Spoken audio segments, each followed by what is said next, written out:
행복한 안실입니다. 아,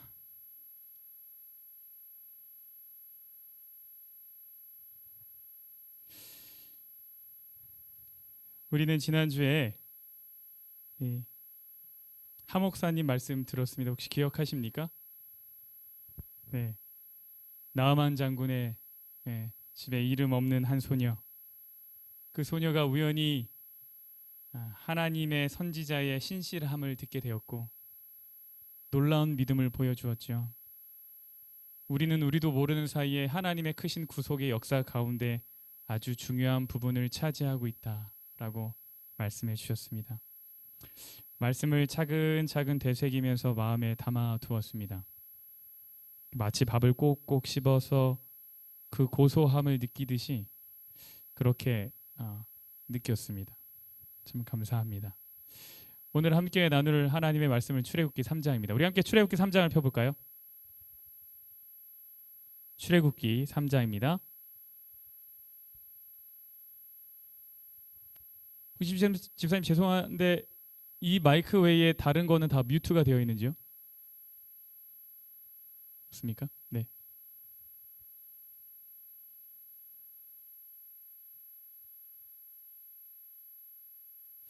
출애굽기 3장은 다 피셨는지요? 네. 어, 아직 안 피셨다고요? 빨리 피십시오. 저희 금요일에는 가급적이면 네, 감사합니다. 예, 소리가 아주 깨끗하게 들리네요. 금요일에 가급적이면 제가 슬라이드를 안 사용하려고 합니다. 네, 그래서 직접 말씀을 피는 것으로 저희가 조금 말씀을 확인하려고 하는데요. 출애굽기 3장 지금 피시고요. 지난번 출애굽기 2장 저희가 출애굽기 2장을 두 번에 걸쳐서 나눠서 말씀을 드렸는데 그 두 번째 부분에서 저희가 뭘 다루었냐면 모세의 애굽에서의 화려했던 시절이랑 광야에서의 외로운 시절을 함께 다루었죠. 모세는 자신이 이스라엘을 구원할 자에 적합하다라고 생각했었어요. 그러나 누가 준비되지 않았습니까? 백성들이 준비되지 않았어요. 모세는 애굽의 왕자에서 도망자의 신세가 되었습니다. 그 모습을 아주 잘 보여주는 한 장면이 출애굽기 2장에 나오는데 2장을 같이 보시죠. 2장 22절입니다. 2장 22절 찾으셨습니까? 네, 찾으셨으면 함께 읽겠습니다. 2장 22절입니다. 시작. 그가 아들을 낳음에 모세가 그의 이름을 게르솜이라 하여 이르되 내가 타국에서 나그네가 되었음이라 하였더라. 게르솜 모세의 장자입니다. 근데 이 게르솜이라는 이름이 어디서 왔냐면 가라쉬라는 말에서 왔는데 이 뜻이 뭐냐면 몰아내다, 내몰다 이런 뜻이에요. 그러니까 추방을 의미해요. 그러니까 모세가 아들을 태어났네 아들 이름을 뭐라고 줬어요? 추방이라고 지어요. 추방. 나의 형편을 돌아볼 때 모세 스스로 나의 형편을 돌아볼 때 나는 뭐와 같다? 내어 쫓긴 자와 같구나 라는 생각을 한 거예요. 나는 타국에서 나그네가 되었다 이런 말을 한 거죠. 그는 목숨을 건졌지만 아주 외롭고 고단한 생활을 하고 있다. 스스로를 그렇게 한 것입니다. 이런 상황에서요. 이 3장부터는 그 절망 속에 있는 모세를 하나님이 어떻게 부르시는가가 나옵니다. 아주 재미있습니다. 함께 보겠습니다. 근데 우리가 이제 먼저 기억해야 될 것이 뭐냐면 2장 후반부에서 하나님이 하셨던 말씀이에요. 2장 후반부에서 하나님이 이렇게 말씀하셨거든요. 2장 24절이에요. 하나님이 그들의 고통 소리를 들으시고 하나님이 아브라함과 이삭과 야곱에게 세운 그의 언약을 기억하사 25절 하나님이 이스라엘 자손을 돌보셨고 하나님이 그들을 기억하셨더라. 그러니까 이 후에 바로 3장이 나온단 말이죠. 그러니까 3장의 이야기는 2장의 이스라엘 백성의 고통을 들으신 하나님이 어떻게 응답하시는가를 보여주는 내용이에요. 이해가 되십니까? 그 응답을 뭐로 시작하셨냐면 모세를 부르는 것으로 시작하셨어요. 모세가 양을 치고 있었습니다. 어느 날 모세가 이제 호렙산 인근에 있었어요. 그러다가 떨기나무 한 그루를 보았습니다. 근데 이 떨기나무를 딱 봤는데 이게 뭐지? 그 나무에 불이 붙었는데 뭐 하지 않아요? 나무가 타지 않는 거예요. 나무가 이렇게 타가지고 재가 되고 없어져야 되는데 없어지지 않는 거예요. 떨기나무가 이게 부시거든요. 그러니까 어떤 나무냐면 아주 잘 타는 그런 나무예요. 그러니까 뼈가 이게 앙상한. 광야에 있는 나무가 뭐 얼마나 울창했겠습니까, 그죠? 그럼 금방 불이 붙었으면 이게 훅 타고 없어져야 되는데 이게 안 없어지는 거예요. 우리 3장 2절을 보겠습니다. 2절, 2절, 3절, 4절 함께 읽겠습니다. 시작. 여호와의 사자가 떨기나무 가운데로부터 나오는 불꽃 안에서 그에게 나타나시니라. 그가 보니 떨기나무에 불이 붙었으나 그 떨기나무가 사라지지 아니하는지라. 이에 모세가 이르되 내가 돌이켜 가서 이 큰 광경을 보리라. 떨기나무가 어찌하여 타지 아니하는고 하니 그때에 여호와께서 그가 보려고 돌이켜 오는 것을 보신지라. 하나님이 떨기나무 가운데서 그를 불러 이르시되 모세야 모세야 하심에 그가 이르되 내가 여기 있나이다. 이 성경절이 지금 우리에게 말하고 있는 것은 무엇인가 하면 첫 번째, 하나님은 우리를 어느 곳에서 부르시냐면 일상에서 부르신다는 거예요. 매일의 일 가운데서 부르신다는 거예요. 모세가 양을 치고 있었어요. 늘 치던 장소에 있었어요. 늘 자기가 하던 일을 하고 있었어요.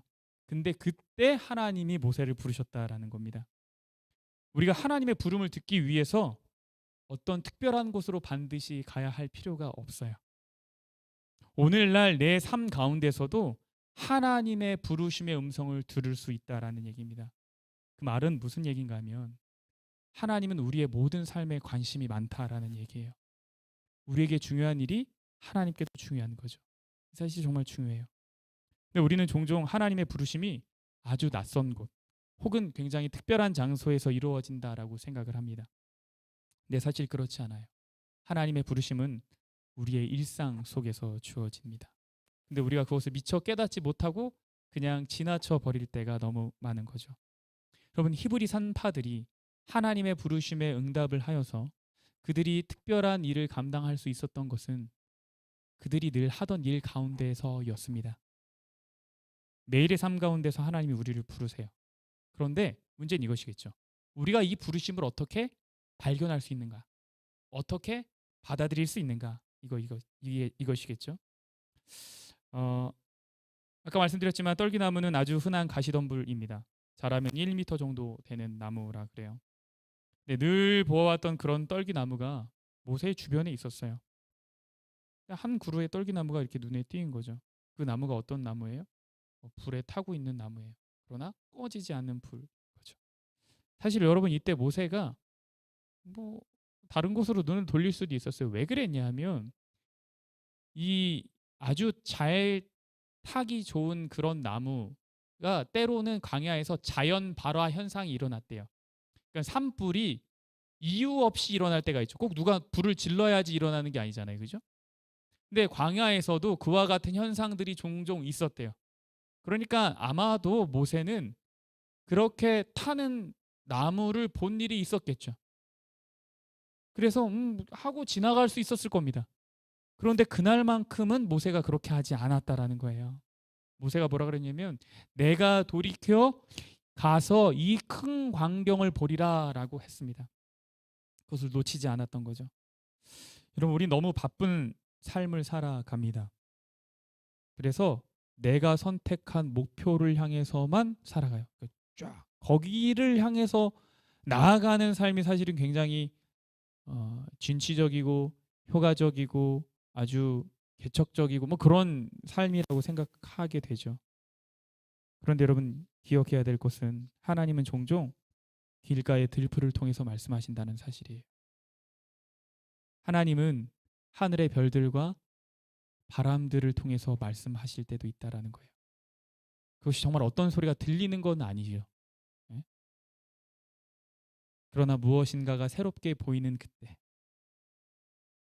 그 일상의 찰나를 우리가 무시하지 말고 바라보고 생각할 필요가 있습니다. 무슨 얘기인가?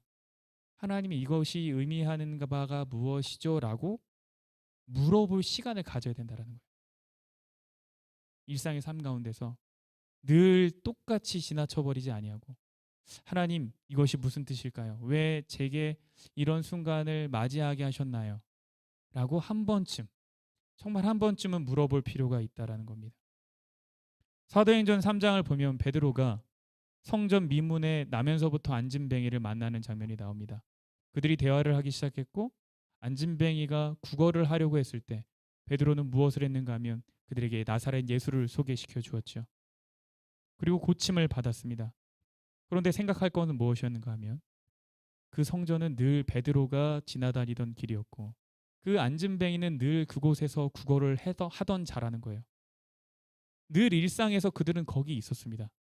그런데 어느 날은 다르게 보였던 거죠. 안진뱅이도 그 순간을 마주하게 된 거고 베드로도 그 순간을 마주하게 된 거죠.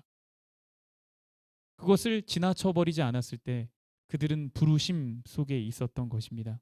그래서 우리 물어봐야 돼요. 하나님, 왜 내게 이런 순간이 있지요? 라고 하는 것 물어봐야 됩니다. 하나님이 모세를 부르셔요. 그리고 모세에게 말씀을 하십니다. 7절, 8절, 9절, 10절이에요. 7절, 8절을 읽겠습니다. 여호와께서 가라사대 내가 애굽에 있는 내 백성의 고통을 정령히 보고 그들이 그 간역자로 인하여 부르짖음을 듣고 그 우고를 알고 말이 어렵지만 그냥 부르짖음을 들었다 너의 형편을 알았다 이런 얘기예요. 그래서 다 듣고 9절을 읽겠습니다. 이제 가라 이스라엘 자손의 부르짖음이 내게 달하고 애굽 사람이 그들을 괴롭히는 학대도 내가 보았으니 이제 내가 너를 바로에게 보내어 너로 내 백성 이스라엘 자손을 애굽에서 인도하여 내게 하리라 이렇게 말씀하셨습니다. 근데 저는 이거를 읽으면 사실 너무 재미있었거든요. 이게 너무 하나님이 웃기다라는 생각이 들었습니다. 재미있으시구나. 왜 그런가 하면 하나님이 뭐라 그러셨냐면 이스라엘 고통을 들으셨습니다. 그리고 이스라엘의 고통을 보셨습니다. 내가 거기에 응답하겠다고 하셨습니다. 그러면 어디로 가야 되죠? 이스라엘 백성이 기도를 했어요. 하나님이 그 기도를 들으셨습니다. 형편을 보셨습니다. 응답하시겠다고 하셨습니다. 그럼 하나님 어디로 가야 돼요? 이스라엘 백성한테 가야죠. 근데 하나님이 어디로 가신 거예요? 저 사막 구석에서 이렇게 양치면서 나는 이게 뭐야 이러고 있는 모세한테 가신 거예요. 그러더니 뭐라고 해요? 모세야 모세야 내가 기도를 들었다. 이스라엘 백성들이 나한테 기도하는 거 들었다. 그러더니 뭐라 그러시는 거예요? 나 그들을 인도하여 낼 거야. 모세한테 가서 말씀하시는 거예요. 이제 너는 바로에게 가서 이스라엘 백성들을 인도해내라 이렇게 말씀하신 거죠. 사실 이 순간이 어느 순간이냐면 출애굽기 1장에서 모세가 어떻게 그렇게 극적으로 구원을 얻었는가 그 이유에 대해서 알게 되는 순간입니다. 하나님의 부르심이 있는 순간이죠. 여러분 많은 사람들이 두 종류의 부르심이 있다고 생각합니다. 첫 번째 부르심은 구원을 위한 부르심이에요. 우리를 구원하실 때 하나님 부르시는 거죠. 두 번째 부르심은 사명을 위한 부르심이라는 거예요. 그래서 우리에게 특별한 사명을 주기 위해서 부르신대요. 여러분 동의하십니까? 부르심 두 개가 있대요. 구원을 위한 부르심이 있고 사명을 위한 부르심이 있대요. 그렇구나라고 생각하게 되죠. 그래서 어떤 사람은 종종 뭐라고 얘기하냐면 나는 첫 번째 부르심은 받았지만 두 번째 부르심은 받지 않았습니다라고 얘기하는 사람이 있어요. 나는 구원을 받았지만 나에겐 아직 특별한 사명은 없습니다라고 말하는 것이죠. 그러면서 어떻게 생각하는가? 어떤 특별한 사명을 가졌다고 하는 사람들을 부러워합니다. 나도 뭔가 사명감이 있으면 좋겠어요. 그런데 여러분 오늘의 말씀을 잘 생각해 보십시오. 출애굽기 1장의 구원을 위한 부르심과 3장의 특별한 일에 대한 부르심은 분리되어 있는 부르심이 아니죠. 떨어져서 생각할 수가 없는 거예요. 하나님이 1장의 모세를 왜 구원하셨습니까? 3장의 일 때문에 구원하셨죠. 그죠? 부르셨죠. 1장이 있었기 때문에 3장이 있는 겁니다. 그러니까 하나님이 우리를 구원하시기 위해서 부르실 때, 우리를 구원하실 때는 반드시 뭘 생각하시냐면 다른 이를 구원하기 위한 부르심을 함께 생각하세요. 그러니까 하나님은 나만 받게 하려고 나를 구원하시지 않으세요. 결코 그렇게 하지 않으세요. 하나님의 구원의 모습은 어떤 거냐면 물에 막 빠져 있어요, 사람들이. 그러면 이렇게 하나 건져가지고 이제 구명 보트에 올려주고, 하나님이 막 또 딴 데 가서 한 명 또 이렇게 해서 건져주고, 또 다른 데 가서 한 명 찾아서 건져주고, 이렇게 구원 안 한다고요. 한 명 건지는데 어디로 건지냐면 하나님 배로 건지세요. 그리고 뭐라고 말씀하세요? 자, 우리 다음 사람 찾으러 가자. 같이 가는 거예요. 또 건져. 그럼 보트에 3명이 됐죠. 자, 이제 우리 또 다른 사람 구하러 가자. 하나님의 구원은 이런 거죠. 우리가 하나님의 사역에 참여하길 원하세요. 왜 그럴까요? 왜냐하면 지금 하나님께서 하시는 일이 가장 행복하고 의미 있는 일인데, 그 행복과 의미를 같이 우리와 공유하기를 원하세요. 그렇기 때문에 우리를 부르십니다. 기독교의 구원은 나 혼자만의 구원을 결코 말하지 않아요. 그러니까 우리가 나는 구원받았습니다라고 얘기를 할 때 항상 그 안에는 무엇이 들어있는가? 다른 사람을 향한 구원의 마음, 구원 반드시 들어있습니다. 그래서 우리를 구원하고자 부르실 때 동시에 우리를 통해 다른 사람의 구원을 위한 부르심도 같이 있는 거예요. 그래서 특별한 사명은 다른 게 없어요. 내가 구원을 받는 부르심을 받았잖아요. 그게 곧 특별한 사명입니다. 우리가 뭐 하는 거예요? 이거를 자꾸 분리해서 생각하는 거예요. 왜 그런가? 왜 그런가? 모세가 여기서 이제 답을 해주는데 한번 보겠습니다. 부르심은 그런 거다 하고 하나님 부르셨는데 모세가 여기 어떻게 대답했는가? 이렇게 얘기해요. 11절입니다. 모세가 하나님께 아뢰되 내가 누구이기에 바로에게 가며 이스라엘 자손을 애굽에서 구원하여 내리이까? 모세에 대한 대답이 이거예요. 내가 너를 불렀다. 같이 가자. 근데 모세가 뭐라 그래요? 내가 도대체 누군데 갑니까? 부르심에 대한 이해가 완전히 꼬여 있어서 그렇습니다. 모세는 자신이 이스라엘 백성을 구원할 적임자라고 생각했죠. 그래서 그렇게 애굽 사람이 히브리 사람을 괴롭힐 때 어떻게 됐어요? 나섰던 거예요. 근데 그 선택이 틀렸습니다. 그러니까 모세는 정체성을 완전히 상실했고 그의 소명은 사라졌죠. 내가 누구이기에 갑니까? 정말 그렇게 말하고 싶을 거예요. 그런데 오늘의 이야기를 통해서 정말 하나님이 모세에게 말씀해 주시고 싶으신 것이 있습니다. 그것이 무엇인가? 그럼 하나님이 지금 어디에서 말씀하고 계시죠? 하나님이 지금 어디서 말씀하고 계세요? 광야의 어디에서? 불타는 나무 안에서 말씀하세요. 3장 4절에 여호와께서 그가 보려고 돌이켜 오는 것을 보신지라 하나님이 떨기나무 가운데서 그를 불러 이르시되 모세야 모세야. 여러분, 왜 하나님이 그분의 임재를 떨기나무 불꽃으로 나타내셨을까요? 이 모세의 이제 뒤틀린 부르심에 대한 해답을 찾는 거예요. 저희가 지금 하나님이 왜 자신의 임재를 떨기나무 불꽃으로 나타내셨을까요? 아까 말씀드렸지만 이 떨기나무 불 붙는 게 이상한 게 아니거든요. 자연스러운 일입니다. 근데 모세가 관심 있게 본 것은 무엇이죠? 나무가 불이 붙었다는 게 아니에요. 불이 붙었는데 불구하고 나무가 타지 않는다는 거죠. 그래서 모세가 그 광경을 보기에 가까이 간 거예요. 이것이 알려주는 게 뭐냐면, 이 떨기나무가 말해주는 게 뭐냐면 사실 이 고통과 고난을 상징합니다. 떨기나무가 지금 참 앙상하고 별 볼 일 없잖아요. 고난 이 참 봐도 이게 참 별 볼 일 없어요. 이게 뭘 상징한다고 이 유대 랍비들이 생각했냐면 이게 이스라엘 백성들을 상징한다고 생각했어요. 근데 그 고난과 고통 속에 있는데 그 고난과 고통에서 하나님이 그 가운데에서 불로 나타나셨어요. 하나님이 고통과 고난 속에서 나타나셨는데 고난과 고통 바깥에서 나타나신 게 아니라 그 속에서 나타나셨어요. 모세가 오랫동안 가졌던 질문이 뭐냐면 하나님이 과연 나를 신경 쓰시는가 이거예요. 이 고통을 받고 있는 나를 신경 쓰시는가? 근데 하나님이 어디서 대답하셨냐면 고통 속에서 대답하셨다라는 거예요. 나는 이 고통에서 떠난 적이 없다.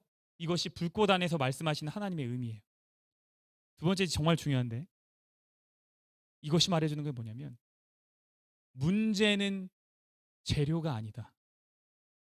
문제는 불이다라는 거예요. 여기서 정말 중요한 것은 뭐냐면 재료가 아니에요. 떨기나무가 중요한 게 아니라는 거예요. 뭐가 중요하다는 거예요? 불이 중요한 거예요. 이 불에 다른 재료가 있었더라도 똑같은 일이 있었을까요? 예. 만약에 백향목나무가 있었더라도 백향목나무는 타지 않고 불만 있었을 거예요. 감람나무가 있었더라도 감람나무는 불에 타지 않고 불꽃이 있었겠죠. 그 어떤 것이 있었더라도 똑같은 현상을 보았을 거예요. 중요한 것은 재료가 아니에요.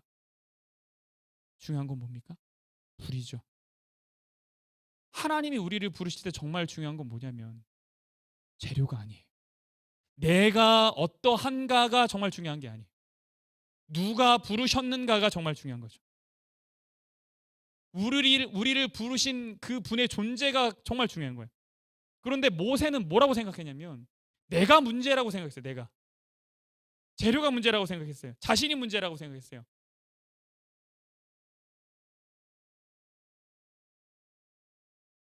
나 중심으로 생각했던 부르심이어서 사실 모세가 자신감이 넘쳤던 거예요.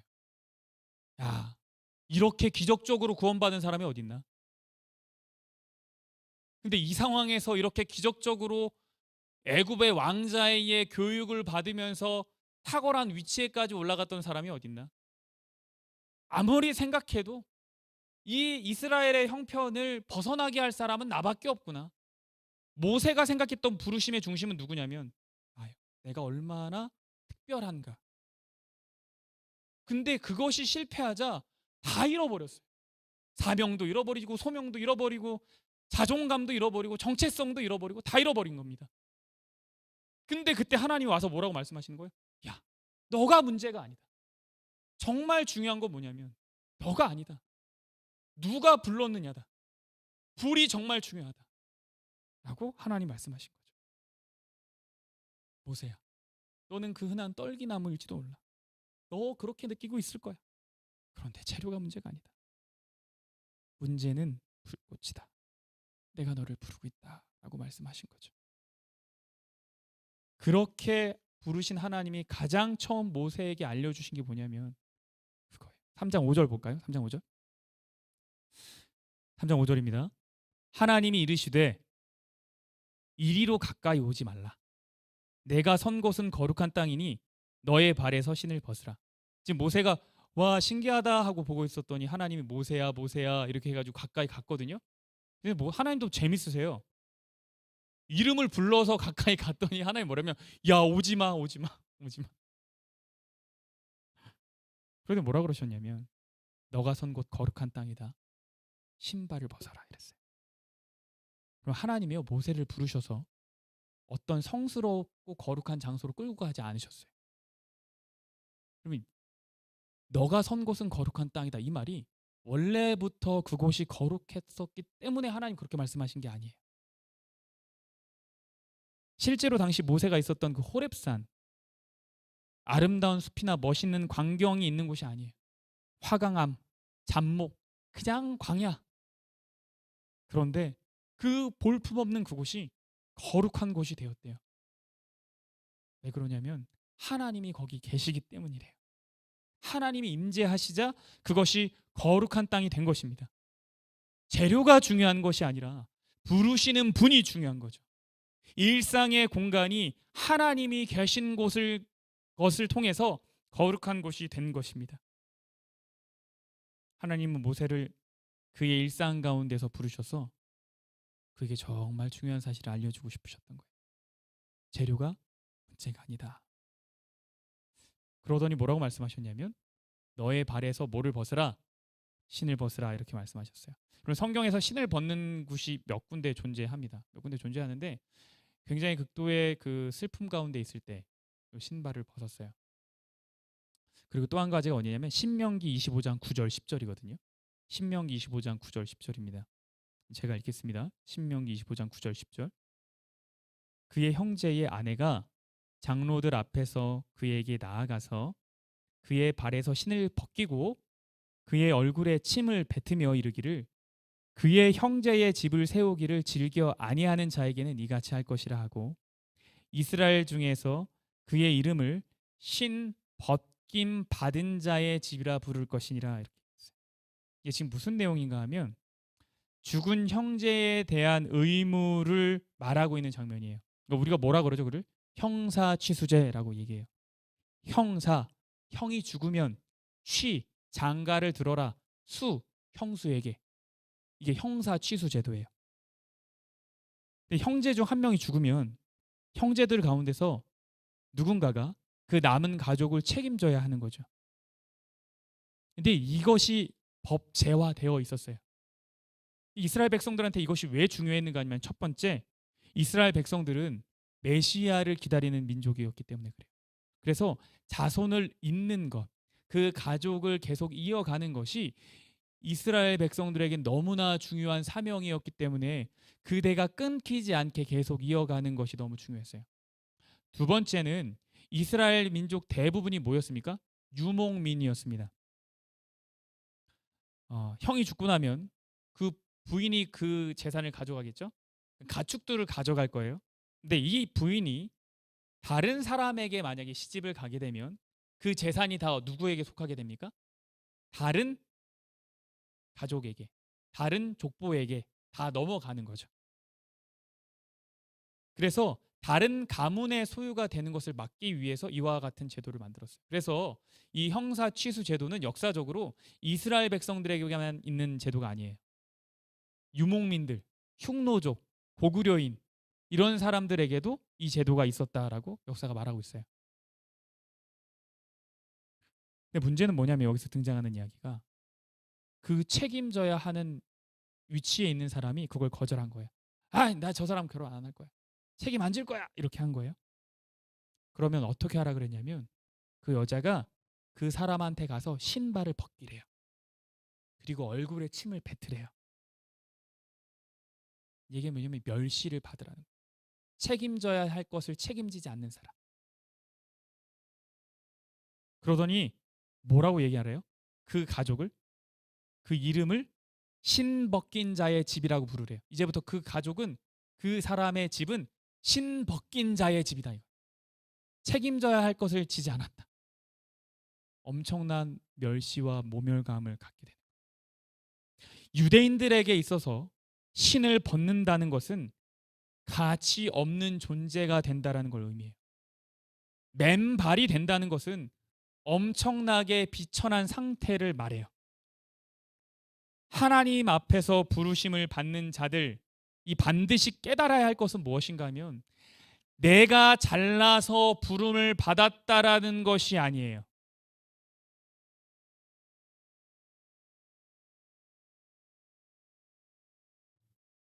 여러분, 신을 벗는다는 말의 의미가 하나님 거룩하군요. 예의를 갖춰야겠습니다. 하고 우리가 뭐 남의 집 들어갈 때 신발 벗듯이 들어가서 그렇게 하는 게 아니라니까.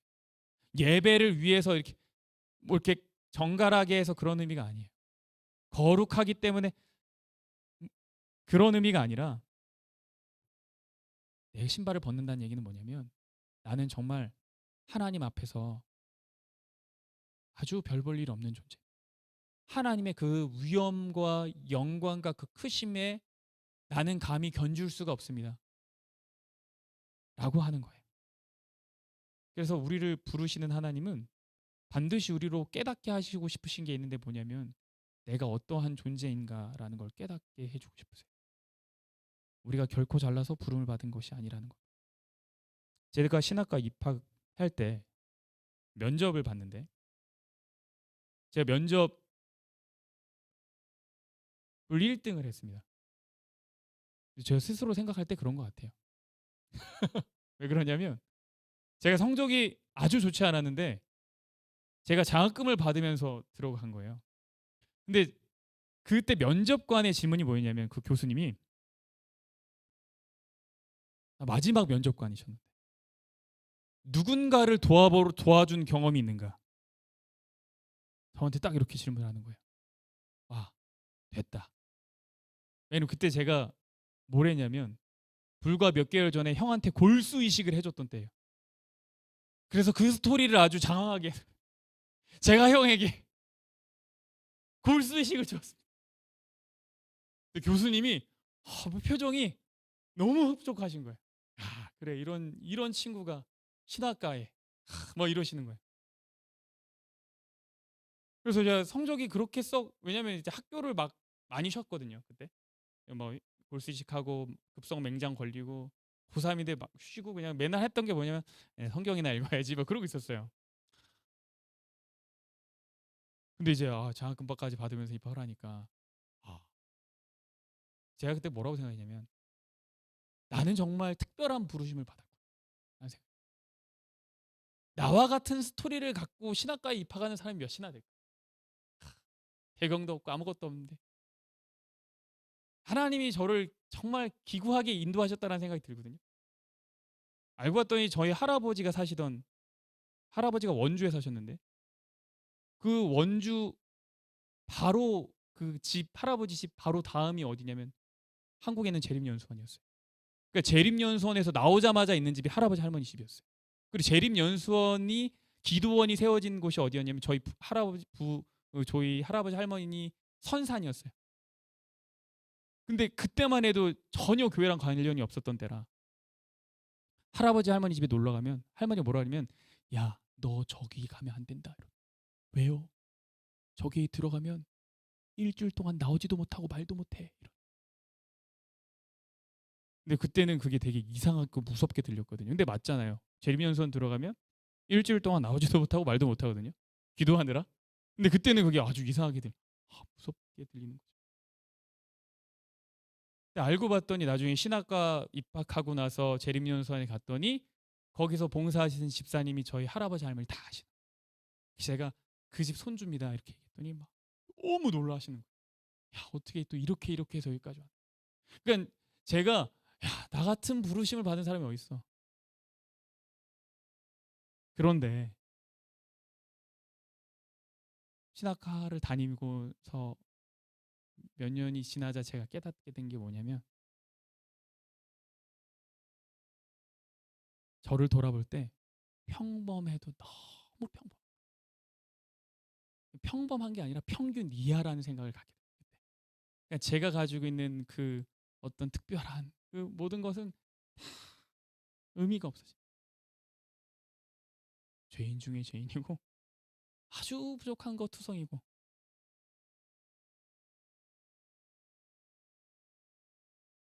하나님이요 우리 잘나서 부른 거 아니에요.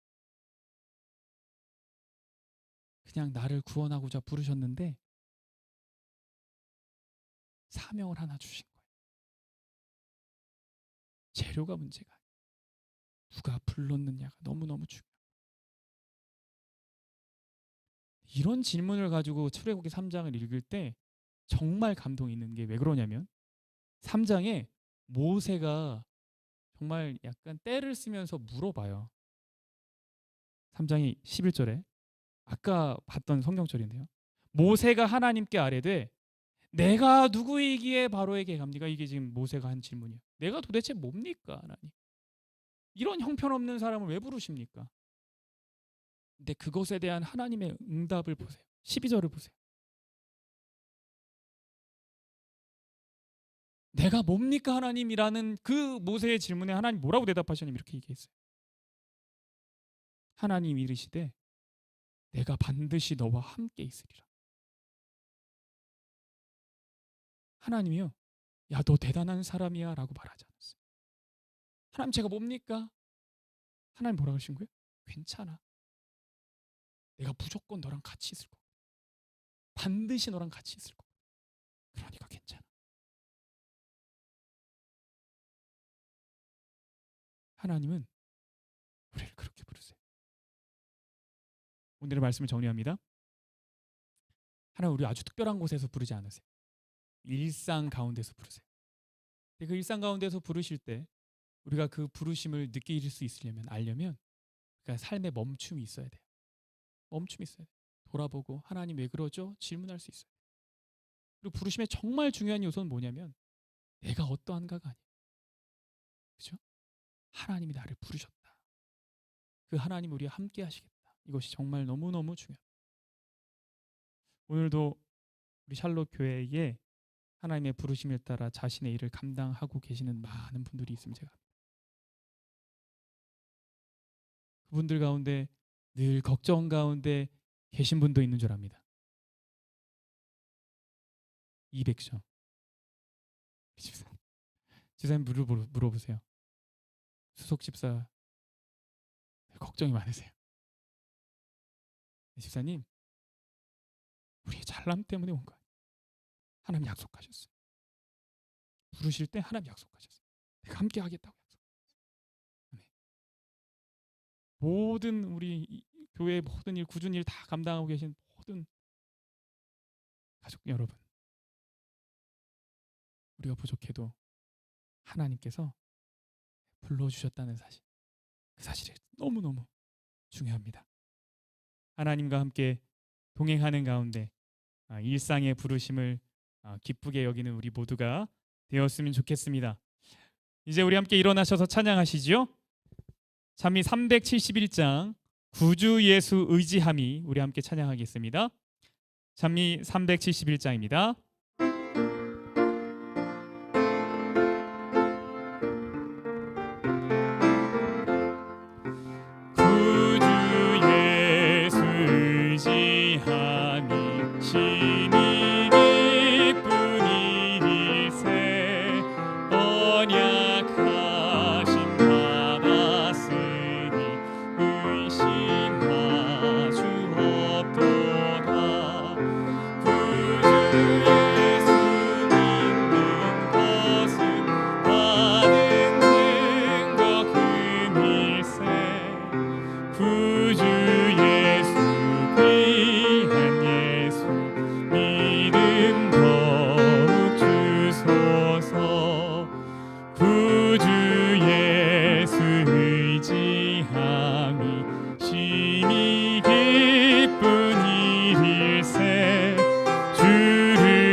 구주 예수 믿는 것은 받은 증거 금일세.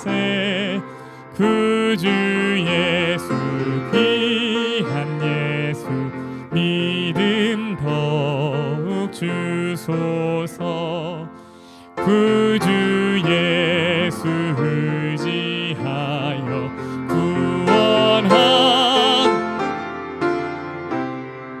하니 받고 영생함 주께 모두 얻었네. 구주 예수 믿는 것은 받은 증거 금일세. 구주 예수 귀한 예수 믿음 더욱 주소서. 구주 예수 의지하여 구원함을 얻었네. 영원 무궁지나도록 함께 계시리로다. 구주 예수 믿는 것은 다른 증거 금일세. 구주 예수 귀한 예수 믿음 더욱 주소서. 하나님, 우리를 불러주셔서 감사합니다. 그런데 우리가 때로 그 부르심을 조금은 오해해서 나 같은 사람이 어찌하여 어떻게 라는 질문을 가질 때가 있습니다. 네, 하나님 오늘 말씀 가운데 재료의 문제가 아니라 부르신 분의 주권의 문제임을 알게 하셨으니 우리가 그 부르심의 담대함을 가지고 순종하게 하여 주시옵소서. 하나님 우리를 부르심의 이유가 단순히 나 혼자만의 구원이 아니라 내 이웃들, 내 가족들의 구원을 인함을 또한 기억하게 하셔서 우리가 주께서 주신 사명을 감당할 때에 약속하신 대로 우리 아들 함께하여 주시옵소서. 예수님 이름으로 기도합니다. 아멘.